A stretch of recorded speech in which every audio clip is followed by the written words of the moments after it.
I had a clip of a CBS reporter. This is pretty cool. A guy named Vinny Maturano, who was apparently told not to report on pro-Trump Iranian rallies. Can we play cut 11, guys?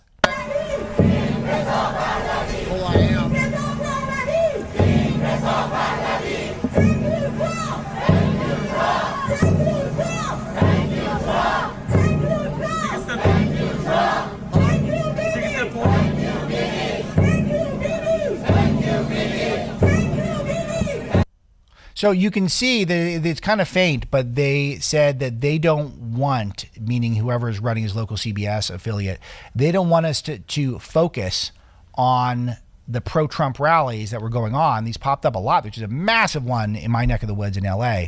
And he says, all right, well, I am. And I'll tell you, these rallies, it's great. I love the energy. I don't want us to be lulled into, because we're seeing rallies for President Trump's side, that this means that this is going to be some sort of a massive electoral win, great political coup. We don't know that yet. But it's nice to see that some reporters are just not going to take the word of their bosses that you cannot report on things that are favorable to President Trump, because you do see a lot of the media's role is just to point out all the horrible things that Trump has done.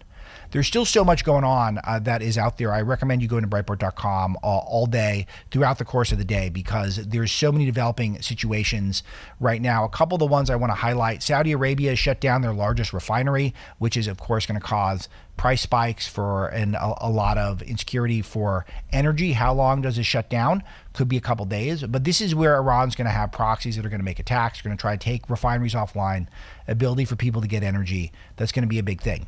Senate's going to meet on a War Powers resolution. Now, the War Powers Act has become a huge joke in this country, and I'll try to, when we get some time, talk to some legal scholars about it. I think Trump's on good footing here, especially considering all the droning that Obama did. The Congress has been powerless to stop presidents from engaging in war-like behavior without a declaration of war. We've never had a declaration of war in my lifetime, but this is going to be a mechanism that the Congress is going to use to try to make it seem like Trump is operating unlawfully, and no doubt will start some sort of impeachment proceedings. As I noted earlier, Trump is saying most of the potential successors were already killed in this initial attack.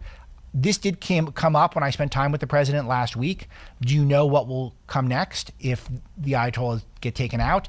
And he gave me literally nothing. He gave me no useful information on it, which I thought was noteworthy. So that continues to be a big open-ended question.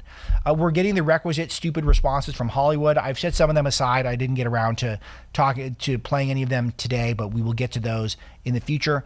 And let's see if there are any sleeper cells that get awakened. I don't love sleeper cell content because it's just a way to fearmonger, but we did see a Austin mass shooter had an Iranian flag, photos of top Iranian leaders, and the property of Allah hoodie. This was a big story also over the weekend that kind of got overwhelmed.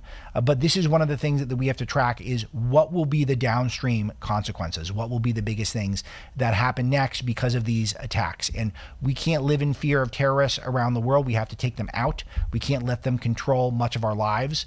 But what is imperative here is understand that this is the beginning of hopefully the end for the Ayatollahs, for the current Iranian regime, and we see something take its place that is superior, that makes the world a safer place and gives Trump a nice victory. But we're not done yet. This is ongoing, and there's going to be a lot of back and forth that's taken place. And besides, we have lost 4 American service members, and God rest their souls. They'll all be getting the Medal of Honor from the president, I believe, today.